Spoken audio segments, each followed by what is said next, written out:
Shalom Pak Bambang, saya mau izin bertanya, apa arti Trinitas secara ontologis dan ekonomis?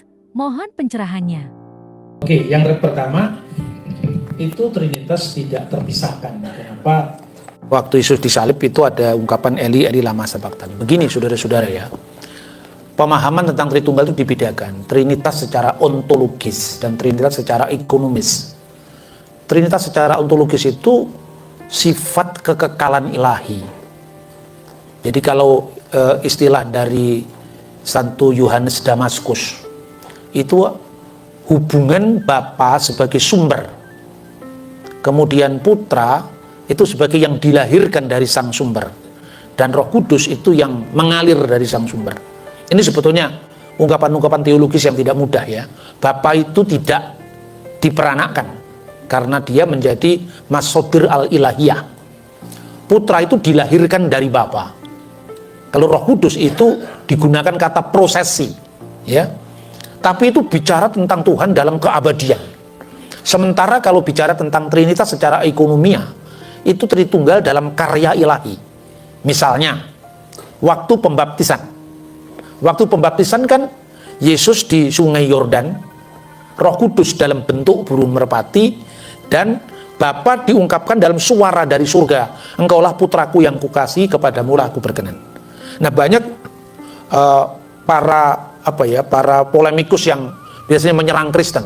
Nah, kalau Tritunggal itu abadi, tidak ada yang awal, tidak ada yang akhir, berperikoresis dalam keabadian maksudnya. Bagaimana dengan Yesus yang terpisah dengan Allah di Sungai Yordan? Bagaimana dengan Roh Kudus dalam bentuk burung merpati? Roh Kudus dalam bentuk burung merpati, dalam bentuk itu namanya kehadiran teofania, itu penampakan ilahi. Tapi tidak seorang pun membayangkan bahwa setiap ada burung merpati itu Roh Kudus kan? Bedanya penampakan dengan hakikat kan jelas. Jadi Roh Kudus dalam bentuk lidah-lidah api pada waktu peristiwa Pentakosta. Apakah itu berarti setiap ada orang kebakaran rumah ada Roh Kudus membakar rumah tetangga? Kan tidak. Itu kan yang disimbolkan. Roh Kudus disimbolkan dalam bentuk burung merpati, dalam bentuk lidah-lidah api. Berarti itu bukan hakikat Allah. Itu adalah pernyataan Allah sejauh yang bisa ditangkap oleh indera manusia. Nah, untuk Yesus itulah inkarnasi, dia mengambil daging sebagai manusia. Yang dibaptis itu kemanusiaannya. Yang mengatakan Eli Eli lama sabachthani itu adalah kemanusiaan yang dikenakan oleh sang sabda ke dunia. Yang berkata, kenapa kau katakan aku baik? Hanya Bapa yang baik, hanya Allah yang baik. Itu di dalam wujud inkarnasinya. Yesus yang mengatakan Bapa itu lebih besar daripada aku. Itu dalam wujud inkarnasinya. Dan itu clear ketika kita memahami apa para bapak-bapak konsili memformulasikan tentang hubungan antara keilahian Kristus yang sepenuhnya dan kemanusiaan Kristus yang sepenuhnya. Apalagi Yesus sebagai orang Yahudi. Tentu dia, setiap orang Yahudi yang menyatakan keluhannya itu dibaca Mazmur, termasuk itu kan rusa di kala fajar itu syairnya itu, Mazmur pasal 22. Tapi bagi gereja mendalami tidak sekedar setiap orang Yahudi ketika berada di dalam keterpurukan, dalam pergumulan berat, dia membaca Mazmur yang disebut rusa di kala fajar. Tetapi detail dari ayat demi ayat itu terpenuhi oleh peristiwa Yesus itu. Misalnya dikatakan seperti singa yang tangan dan kakiku, dia menusuk tanganku dan kakiku misalnya. Itu dari Mazmur 22, kaitannya dengan Eli Eli lama sabachthani tadi. Nah, itu juga sering menjadi perdebatan antara orang Yahudi dan orang Kristen. Kenapa Kristen menciptakan Mazmur sendiri? Itu dalam bahasa Ibrani tidak ada kata mereka menusuk tanganku dan kakiku misalnya. Teksnya dalam bahasa Ibrani teks masoretik. Itu berbunyi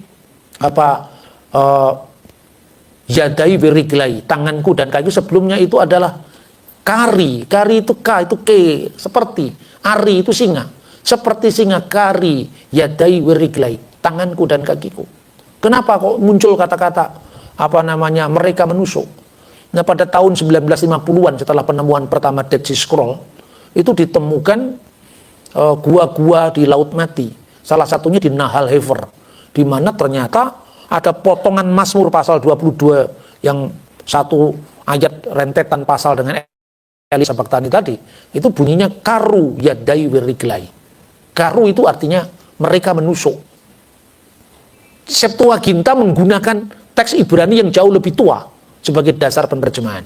Dan itulah yang kemudian dilanjutkan oleh Vulgata, oleh Santo Hieronymus, oleh banyak terjemahan Kristen yang lain.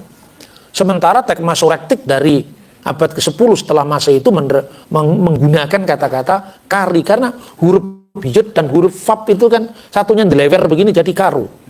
Kalau cuma di atasnya begini seperti koma terbalik itu kari gitu. Jadi yang begini-begini dalam tradisi tekstual kritisisme itu diakui oleh gereja, dan gereja tidak pernah menyeragamkan supaya sama, yang nggak cocok dibakar. Ya kalau yang dibakar itu pasti yang salah. Kalau ternyata yang benar bagaimana? Makanya semua teks itu dipelihara. Jadi kalau dalam tradisi Kristiani ya misalnya contohnya, ini kan di Indonesia ini banyak orang-orang yang kagetan itu gampang kagetan, gumunan gitu kan. Itu sedikit-sedikit kalau dia baru belajar teologi gitu ya terus manggung. Kalau di Jawa itu sebutnya gemblung ke susu manggung. Bahannya itu baru sedikit tapi omongannya itu loh, saya kadang-kadang ngeri, saya itu ngeri lihat begitu ya. Oh ya orang itu ya jodumeh lah, sudah ngerti itu ya, dicek and recheck dulu bener apa gak pemahamannya. Itu yang sering jadi kegaduhan teologis kan, yang model-model seperti ini. Nah kadang-kadang orang mengatakan ini teks ini yang benar, teks ini yang lain-lain keliru, terus nuduh gereja-gereja yang tidak sepakat dengan dia itu bid'ah dan sebagainya. Terus saya tunjukkan begini, yang namanya teks Bizantin itu bukan teks kanon dalam pengertian harus yang kanonisasi lewat Bizantin, enggak seperti itu. Bizantin itu ragam teks, bukan standarisasi kanon. Ini kalau Anda membaca tulisnya Athanasius dari Alexandria, buku-buku yang dibaca apa misalnya ya. Sementara di Alexandria sendiri, itu misalnya ya, tidak memuat apa yang dimuat dalam teks Bizantin. Itu contoh misalnya, doa Bapa kami dalam Injil Lukas, itu dalam teks Bizantin sama panjangnya dengan doa Bapa kami dalam Injil Matius. Hanya bedanya, Lukas menggunakan kata-kata dosa daripada kesalahan, hamartia, tanpa doksologi hanya di Injil Matius.